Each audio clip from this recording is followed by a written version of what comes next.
Hello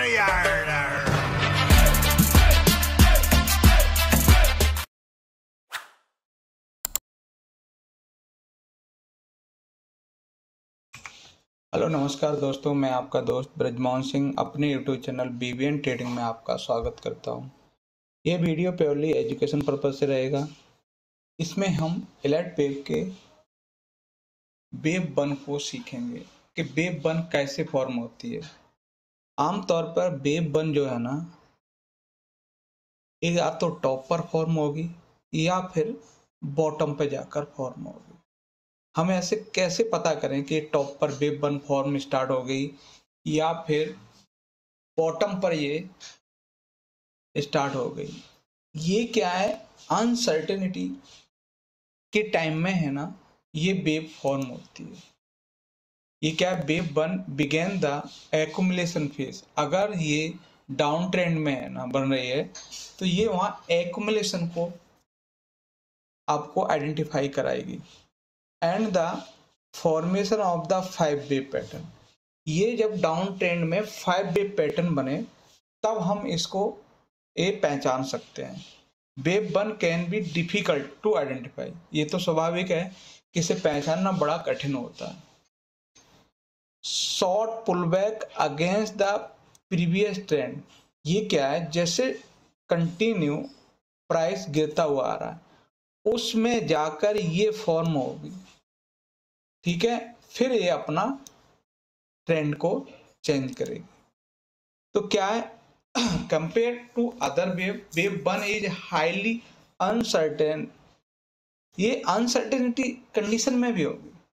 this is way the trader confirm the stableness wave one after the form of wave two. ऐसा कहें कि web one जो है हमें एक रेडीमेड मिलेगी।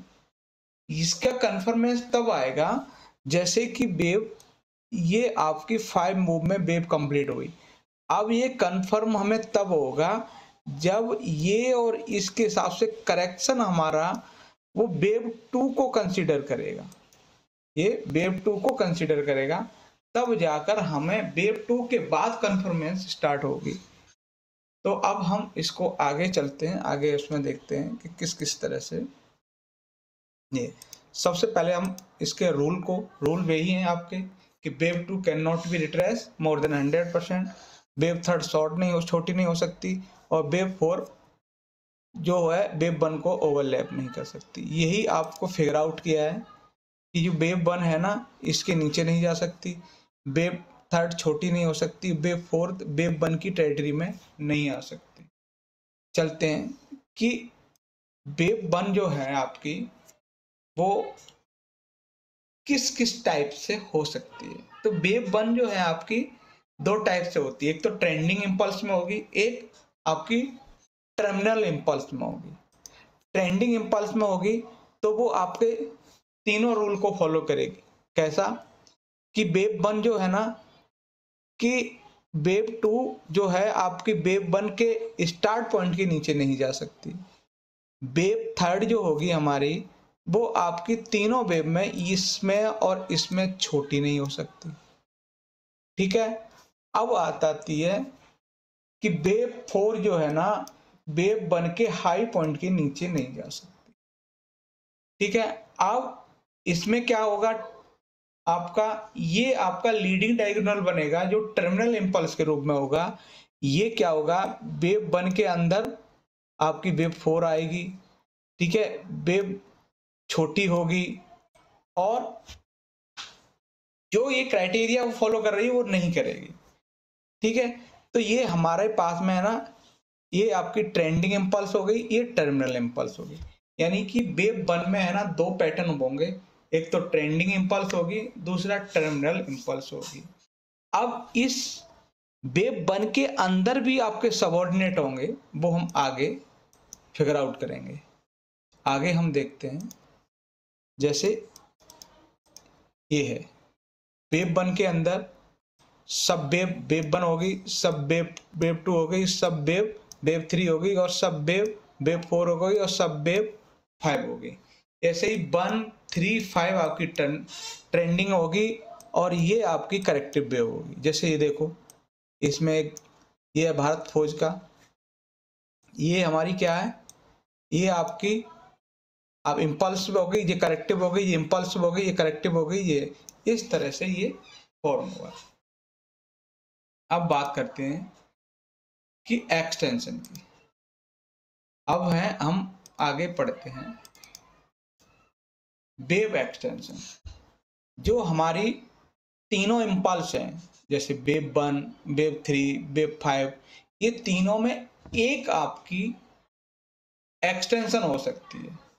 तो इसमें वेव 1 है ना, ये अप ट्रेंड में एक्सटेंशन में है, ठीक है, ये डाउन ट्रेंड में एक्सटेंशन में है। ये वेव 3rd एक्सटेंशन में है, ये डाउन ट्रेंड में एक्सटेंशन में है। ये वेव 5th आपकी एक्सटेंशन में है। तो इसमें हमारे पास में क्या दिखाया गया है कि इसमें आपको वेव 5th एक्सटेंशन में, तो ये क्या है कि तीनों इम्पल्स में है ना, कोई एक वेव हमारी एक्सटेंशन में हो सकती है। अगर वेव 1st एक्सटेंशन में है तो आपकी 3rd और 5th नॉर्मल वेव की तरह होगी। अब अगर वेव 3rd एक्सटेंशन में है तो वेव 1 और 5th है ना, नॉर्मल इक्वलिटी को रूल को फॉलो करेगी। जैसे ये इसमें भी सेम उसी तरह से ये इसमें फॉर्म हुआ है। चलते हैं वेव फॉर्म को कैसे आइडेंटिफाई करेंगे हम, तो हम उसको वेव फर्स्ट को आइडेंटिफाई करना देखें। जैसे ये डाउन ट्रेंड में चला आ रहा है, ये एक अलग बुक से लिया है, इसमें हम डाउन ट्रेंड में देख रहे हैं कि प्राइस कंटिन्यू डाउन ट्रेंड में हुई। डाउन ट्रेंड बनने के बाद ये 5 वेव का इसने एक फॉर्मेशन तैयार कर दी। अगर ये वेव 2 बना के फिर निकलता है तो हमारे पास में है ना क्या इम्पोर्टेंट होगी, हमारे पास में है ना यहाँ से कहीं न कहीं वेव का डेवलपमेंट शुरू हो गया और ये ट्रेंड चेंज हो सकता है। चलें आगे और देखते हैं। जैसे ये डाउन ट्रेंड में होगा, ठीक है, यहाँ इसने इस पूरे ट्रेंड लाइन को ब्रेक करके तो यहाँ से कहीं न कहीं ये फॉर्मेशन हो गई और ये डबल बॉटम के हिसाब से इसने फॉर्मेशन को और कन्फर्मेंस किया और यहाँ से कहीं न कहीं वेव का डेवलपमेंट स्टार्ट होना शुरू हो गया, यानी कि यहाँ से ट्रेंड रिवर्सल की पॉसिबिलिटी बढ़ गई। अब हम इसको एक एग्जाम्पल के तरीके से समझते हैं। ये देखते हैं, ये है आपका भारत फौज का। तो भारत फौज में हम देखते हैं कि प्राइस कंटिन्यू डाउन ट्रेंड में आई, ठीक है, यहाँ से कहीं ने 1 2 3 4 5 करके इसने वेव का डेवलपमेंट स्टार्ट किया और प्राइस है ना यहाँ से 3rd वेव 4th और 5th 5 वेव को कंप्लीट किया। अब इसको जो 1 थी ना, इस 1 के अंदर हम आगे देखते हैं कि इसमें 5 मूव था कि नहीं। तो ये चार्ट है आपका डेली चार्ट का और हम इसको आवरली चार्ट पे जाते हैं क्योंकि उससे छोटे टाइम फ्रेम पे हमें देख रहे हैं कि कहाँ सबऑर्डिनेट बन रहे हैं कि नहीं बन रहे हैं। ये देखिए यहाँ पर आपको सबऑर्डिनेट बनते हुए दिखाई दे रहे हैं। यहाँ से कंटिन्यू डाउन ट्रेंड में था, यहाँ से फर्स्ट वेव का फॉर्मेशन हुआ, सेकंड का हुआ, 3rd का हुआ, 4th का और 5th का। ये 5th है ना सबऑर्डिनेट बना के हमें वेव 1 को कंफर्म बनाया और करेक्शन करके 2 के हिसाब से फिर प्राइस है ना अपसाइड। तो ये था हमें वेव 1 को किस तरह से आइडेंटिफाई करें, किन किन कंडीशनों में वेव 1 फॉर्म हुई, वेव 1 में कौन कौन से है ना टर्मिनल इम्पल्स और ट्रेंडिंग इम्पल्स, ये उनके रूल्स गाइडलाइंस, इनको हमने सीखा। आगे हम देखेंगे वो है आपको वेव 2 जो हम आगे वीडियो में देखेंगे। तो वीडियो अच्छा लगे तो लाइक शेयर और कमेंट अवश्य करें। नमस्कार साथी।